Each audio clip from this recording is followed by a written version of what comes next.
We have a lot of somatic teachers, a lot of influences. We've built this work on a lot of different people.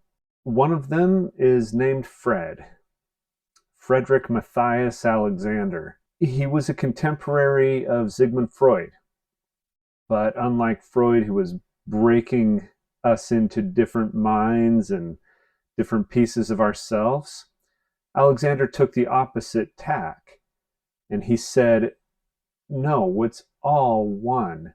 And the system, the entire being, the entire person must be addressed as one thing. He said, there's not one thought that is not manifest in muscles. You can't get happy and have it not fire the movement system. So let's get started. We're going to work on the first principle as far as Alexander is concerned. And the first principle for Alexander is allow the neck to be free.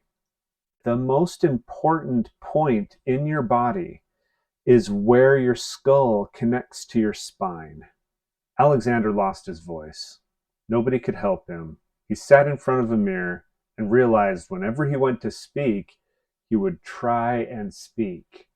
And he would, go and speak to an audience. And he watched himself do this, and he said, well, what if I didn't do that? What if I could just speak without having to try to project my voice? And that was his first discovery. Eventually, he came up with the mantra that I'm going to let my neck be free, to let my back lengthen and widen, to let my knees go gently forward and away. And that was the sequence of how he would run through his body and remember his magnificence. What is it to have a free neck? What does it mean to let your neck be free? We get so caught up in things. We get caught up in everything. We go and take a tango embrace, we lift our arms, and all of a sudden we're holding everything. And to go from here to here doesn't look like a whole lot, but it sure feels like a whole lot. And it's a skill that you need to develop. It's not a habit. It's not a habit when you go and do something to chillax into it, to sit back, relax, reorient yourself again. What we typically do, we go for something and then we do something else and do something else and do something else. And it's like when we're driving, we're sitting here and then we look and then somebody would check on our phone and everything is just pulling us further into this thing. And then maybe we realize it because something hurts and we're like, okay. And then we go right back into it. We don't have any options. But what we're going to learn here is an option. And what is that option? I'm going to let my neck be free.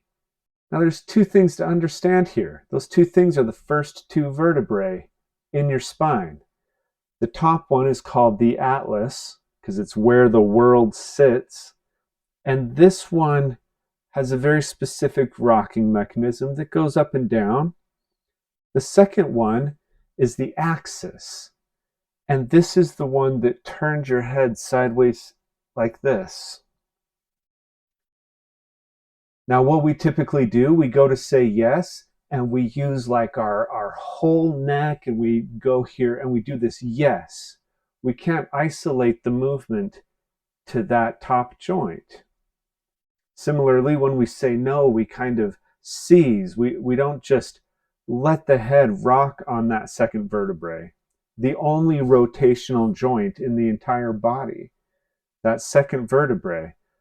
And whereas we have this beautiful mechanism to tilt our head and to guide our eyes and orient our entire movement system with just two simple joints, we don't use them because our neck is all locked up. Our shoulders are all held. We're all cramped up and scared and just habitually a little bit uneasy because we stare at the computer and we stare on our phone and we do all this stuff. And we never free our neck. So that's what we're learning to do here, It's the first skill in a long chain of somatic studies that we're going to embark upon. And if you're interested, you're invited every Monday.